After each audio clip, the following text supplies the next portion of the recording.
If you can't pay your rent, if you don't have enough money to pay your rent, then this survival method might help you push through. If you don't make enough money, if your income is way below your expenses, this might just be the video for you. What's important is you have to have discipline. You have to be disciplined. If you aren't disciplined, if you're reckless with money, it can go left real fast. This isn't a method that I would recommend if you know you're not disciplined when it comes to money. Your only issue has to be that your income is well below your bills. Rent is too high, light bill is too high, all the bills just adding up, and the money that you bring in for the month is just not enough. This is the video for you. So basically, what I do, and this is my personal experience, you can feel how you want to feel, you can feel how you choose to feel. It's been working for me. I'm going to explain what works for me and how I plan on not relying on this method, because this isn't something that you want to rely on, okay? What I do is I overdraft my account. Turn that overdraft protection on. If you have to create you a little savings account, because I know with my bank I had to open up a savings account in order for it to work. Open you up that savings account because you need this overdraft. You need this in order for the method to work, okay? What you are going to do, if the first is coming up, like at the time of me making this video, the first is right around the corner. Whatever you have to pay your rent, have that in your bank account. Have it in your bank account, and what you're gonna do is you're gonna overdraft for the rest, okay? And come the first, and as a matter of fact, you can do it before the first, you can do it on the first, or you can do it, you know, before whatever your deadline is to pay your rent. But come the first, you want to do whatever it is that you got to do to feed your bank account more money. Me, I do Amazon Flex. Sometimes I can book a client to get their hair done. You know, with my YouTube channel, I've been getting a little, you know, funds from there. And what else? And sometimes someone would book a one-on-one to support. Oh, and sometimes people would donate, and by all of that money constantly going into my bank account, it's telling my bank that I can handle X amount of dollars, okay? And so far I've been able to overdraft my account up to $2,000. I'm not trying to intentionally see how much or what's the most I can overdraft my bank account for. I'm just trying to survive. I'm just trying to make sure that my kids have a roof over their head every single night, every single month. That's all I'm trying to do.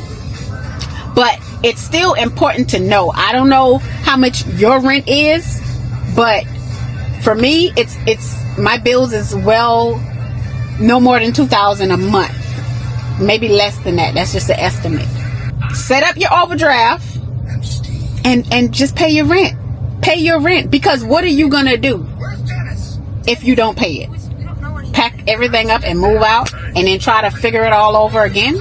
I would rather overdraft my account for the little $36 or whatever your fee may be and work my butt off. You got 30 days, sometimes 31 days in a month.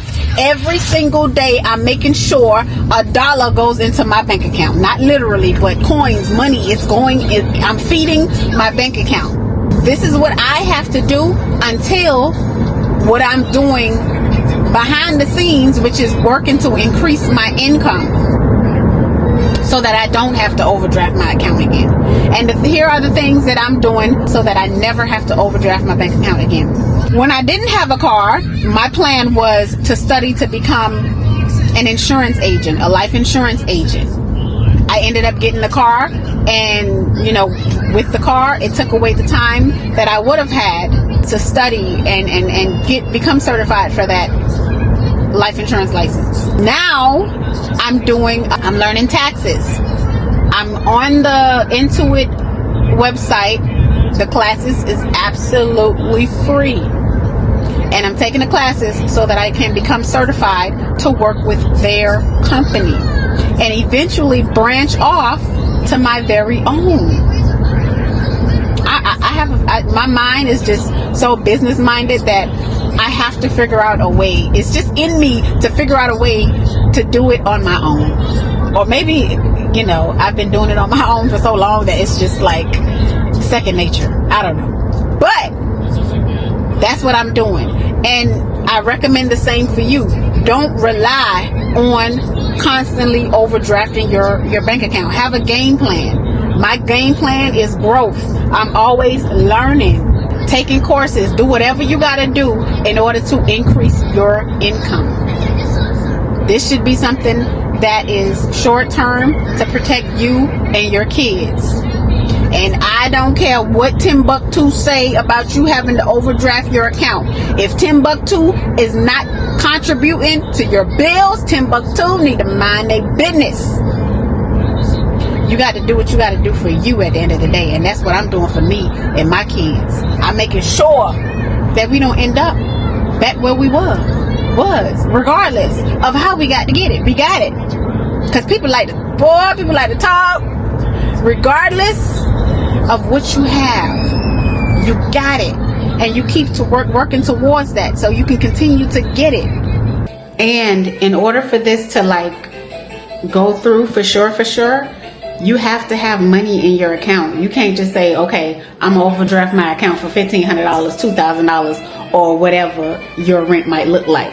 You have to have money in your account. Even if the month before you deposited over $1,000 in your account, you should be able to overdraft your account to pay your rent. I forgot to mention, when you overdraft your account to pay your bills, make sure you lock your card immediately, because you don't want nothing else going through. If you're able to overdraft your account, do it on a Friday. Hopefully you can do it on a Friday, because you will have until Monday to pay it before your account get that negative fee. So whatever your remaining balance is, you'll have 4 days to pay it without incurring an overdraft fee.